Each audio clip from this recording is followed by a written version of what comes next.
Sir তুমি একমাত্র মাইয়া না, এটা তোমরা দেখবার চাই কই। দেখতে মন চাইলে ঢাকা গেলেই তো পারে। গরুটা নিয়ে কি করতেছিলাম? জাকির স্যার গরু অসুখ হয়েছে, এলা বাড়িছি। এত বয়স হয়ে গেল, এখন এসব গরুটা নিয়ে থাকে। আমি গ্রামে আসতেই চাই না মা। আর ওই দিকটা তোমরা গ্রামের একটা ছেলের সাথে আমার বিয়ে ঠিক করে ফেলছো।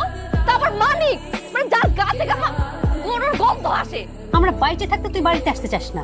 বাড়ির সাথে জন্য সম্পর্ক থাকে, সেই জন্যই ওর সাথে বিয়ে ঠিক করছে। তাই বলে মানিক শিক্ষিত পোলা, কত ভালো একটা পোলা। এই গ্রামে সবাই ওর অনেক পছন্দ করে। আমি তোমার কথা দিতেছি, আমি প্রত্যেক মাসে একবার করে গ্রামে আসবো। আমি বিষ খাবো, তারপর ওই মানিককে আমি বিয়ে করতেছি না। আমার পাগলামি তো দেখো না, বিষ খাই তারপর বুঝবা। এই নাও বিষ, হয় তুমি খাও তাহলে আমি খাই। আমি যা করতেছি সবার ভালোর জন্য করতেছি, এটাই আমার সিদ্ধান্ত চূড়ান্ত। সবাইরে বলা হয়ে গেছে, এখন এই কথার কোনো নড়চড় হবে না। আজকেই বিয়া। সত্যি করে কথা আমারে, তুমি সবকিছু জানতা না? এই জন্য তো রাস্তায় দাঁড়াচ্ছিল গরু নিয়ে না আমার জন্য। সত্যি করে ঘুমো, আসলে কিছুই জানতাম না আমি। চাচা কালকে কইছে একবার করে। চাচা কইছে তুমি নাচতে নাচতে রাজি হয়ে গেছো, হ্যাঁ? আচ্ছা তুই আমার কথা ওই তোর লোক আমার কখনো যায়, কোনোদিন যা যায় মনের মধ্যে অনেক রং লাগছে না? হ্যাঁ এই হন, তুই আজকা আমার আব্বারে যা কবি তুই আমার বিয়ে করতে পারবি না। এই এদিকে এখন যাইতে গেছি তোর, আমি একটু পরে জানালে বুঝে নেবো। তোর বাপের কাছে যাইতেছি আমি, রেলে যাইতেছি মাথাটা হেঁটে। হ্যাঁ সামনে যে আমি কিছু করতাম না আমি। আচ্ছা তোর কিছু করা লাগবো না, আমি যা করে করতেছি। কিন্তু একটা কথা কান খুইলা হইনা রাখ, হ্যাঁ? আমি মইরা গেলে তোর মতো খেপটা বিয়ে করুম না। বিন্দু, আমার একটা বুদ্ধি বাউ করে লেগছি।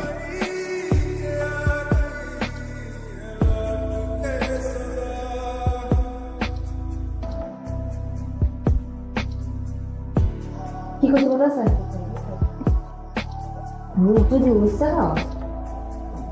চাচা ওই বিন্দুর পরীক্ষা কালকে, আজকে যদি না যায় তাহলে তো পরীক্ষা দিয়ে হারবো না, বুঝছেন না? মাত্র কালকে বিয়ে হইলো, আজকেই চলে যাবে? এটা কোনো কথা? এমনিতেই মায়েরারে হুট করে নিয়ে এসে বিয়ে করা দিলাম। পরীক্ষা তো যাইতে তো হইব। আচ্ছা ঠিক আছে, যাক তাহলে। মানে তুমি সাথে যাও, নতুন বিয়ে হয়েছে তো, একলা যাওয়া ঠিক হবে। বাবা যেমন একটা কাজ করবো আমি না স্বপ্ন ভাবি। কিচ্ছু আছে দিদি, নাও ইউ ইন ঢাকা, তোমার এখন আর ভয়ের কিচ্ছু নেই, আমি তো আছি। বাইরে ওই গরুটা কোথায়? আসসালামু আলাইকুম ভাই। ওয়ালাইকুম আসসালাম। শোনেন, আমরা কালকে সকালবেলায় কাজে অফিসে যাবো, হ্যাঁ? ওকে।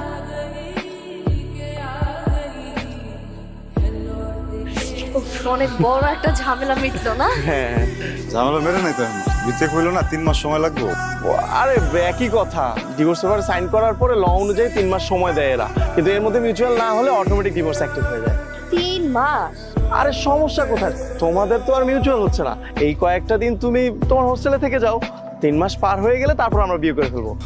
তাহলে তো ভালোই হইলো। বিন্দু, আমি তাহলে বাইতে যাই গা।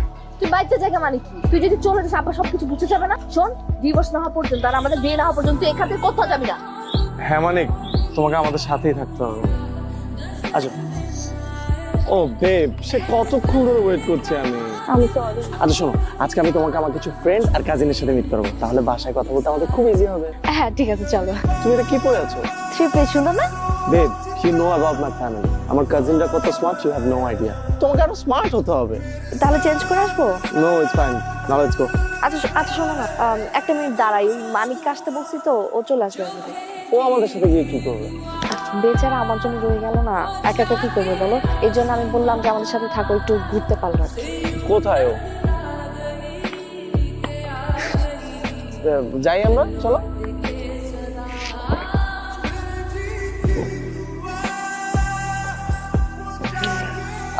বিন্দু, ও হচ্ছে আমার friend Fardin. High. Raya high. আর ওর কথাই তোদের বলেছিলাম। আর গ্রাম্য ভাই, আরে সামনে আসো।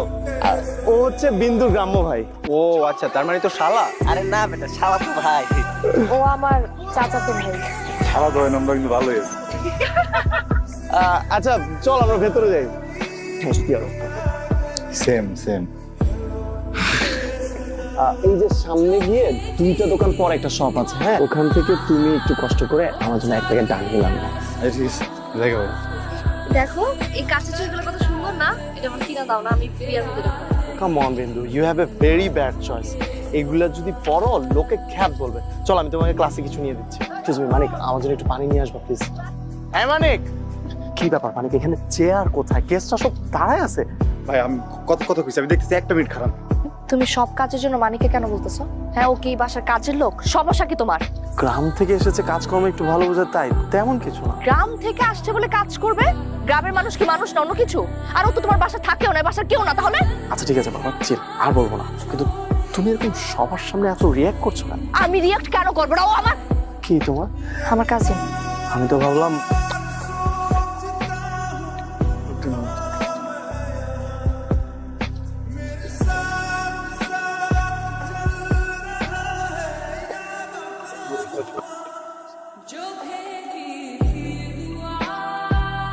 মনে রং আছে, খুব খুশিতে আছিস, মন করে নাচতেছিস। তো একটা কথা বলবো বন্ধু, নায়কের বিয়ে হয়ে যেতেছে গা, আর নায়িকা দেখে নাচতেছে, বুঝছো? তো ওটা দেখার পরে আমার ভিতরে একটা ফিল হয়ে পড়ছে যে আমার বউ না বিয়ে হয়েছে এখন, কিন্তু বিয়ে হয়ে যেতেছে গা, বিয়ে হয়েছে ফিলে ফিলে মনে করে নাচ দিতেছি আমি, কেউ নাচ বুঝছি কইবেন তো আমারে লাগিয়ে না আমার, আমি কেমনে এটা কত মানুষ।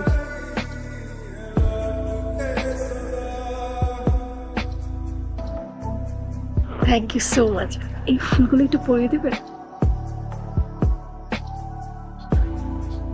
আমি কি তোমাদের ডিস্টার্ব করলাম? কি রে নাচানাচি বাদ দিয়ে গেছিস স্কুল থেকে, তুমি কিছু লাগবো আমার এবার কই, তুই আমার ডাক দিলে তো আমি করতাম। ডাক দিলে শুনতে তুই? আরে তুমি আর কাউকে পাও নাই ফুল লাগানোর জন্য? তো আমাকে তো আমি লাগিয়ে দিচ্ছি। না ভাবি, মানিক পরিয়ে দিয়েছে, আর লাগবে না। তোমাকে একটা কথা বলতে তো আমি ভুলে গেছি, তুমি এখানেই ওয়েট করো, I have a surprise for you. এই মেয়ের সাথে এত কি তোর? আসার পর থেকে দেখতেছি এত মাখামাখি কেন? এই মেয়ে সারাক্ষণ তোর গায়ের উপর উঠে থাকে কেন? বল। মাথা নষ্ট হয়ে গেছে তোর, গায়ের উপরে থাকবো কি লিগে? একটা ভালো মানুষ আমার লগে কথাবার্তা কয়, আমিও কথাবার্তা কই। সারাক্ষণ দিকে ওর দিকে তাকায় থাকোস কেন? আমি তোর বউ, আমার দিকে তাকাইছিস কখনো এইভাবে? আমি সন্ধ্যা থেকে এখানে সাইজা বসে আসছি, আমার দিকে তাকাইছিস একবারও? আমার কি তোর দিকে চাওয়ানোর কথা? মানিক, এটা তোমার জন্য আমার পক্ষ থেকে ছোট্ট একটা gift.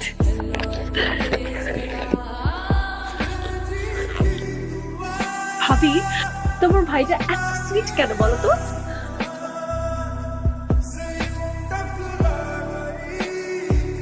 You are looking so gorgeous today. It's only you.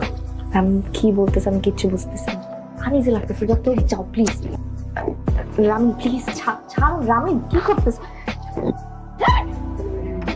You don't deserve this place.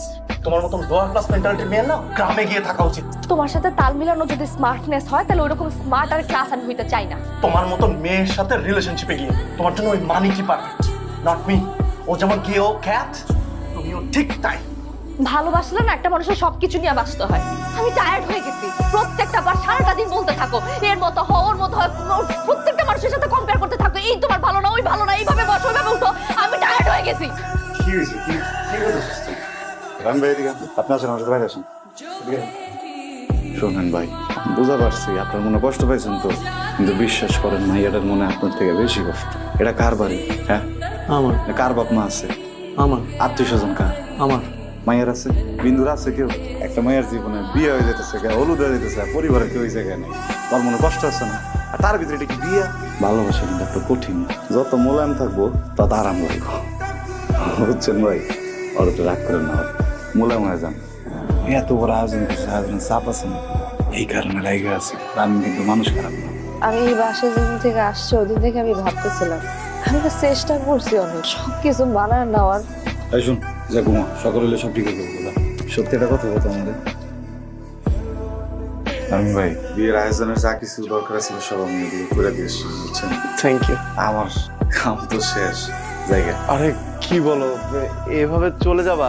মম ডাকছে, একটু আসছি। হ্যাঁ,